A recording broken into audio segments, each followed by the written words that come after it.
According to a Reuters article, if a bear market hits shortly after a person retires and starts spending his or her savings, the result can be devastating and can leave them without enough money for later years.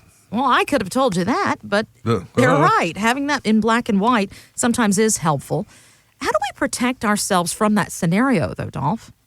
Well, it's, again, the unknown retirement. We talked about that earlier today. You want to protect yourself. You want to know about yourself, but still, it's an unknown.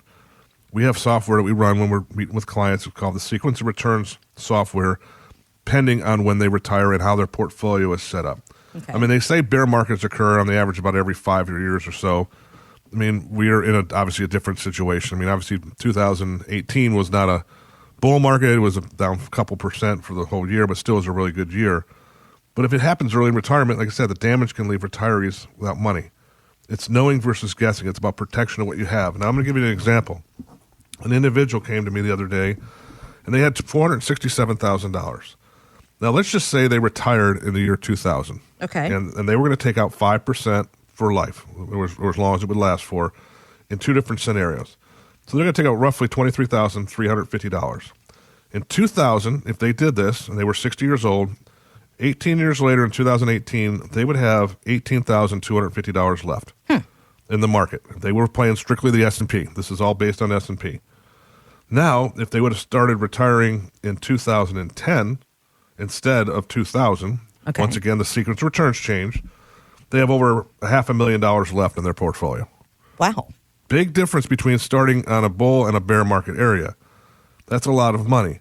Now, the strategies we work with, which takes the negative out of the question, same scenario, but they're in an index that you can't go lower than zero, even though you're going to get half the upside of the gains. In the first strategy, the person started in 2000. At the end of 18 years, they still had $380,000 left compared to $18,000. Big difference. That's guaranteed. Which one would you rather have, $18,000 or $380,000? No need to ask that question.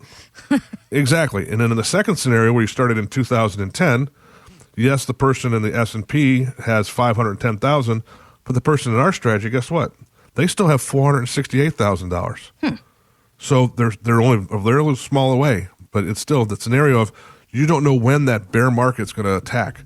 And if you can protect yourself against the bear market, and you can protect yourself against loss, and you can prepare yourself for health care, you can get rid of that thing we've been talking about. You can get rid of the unknown retirement.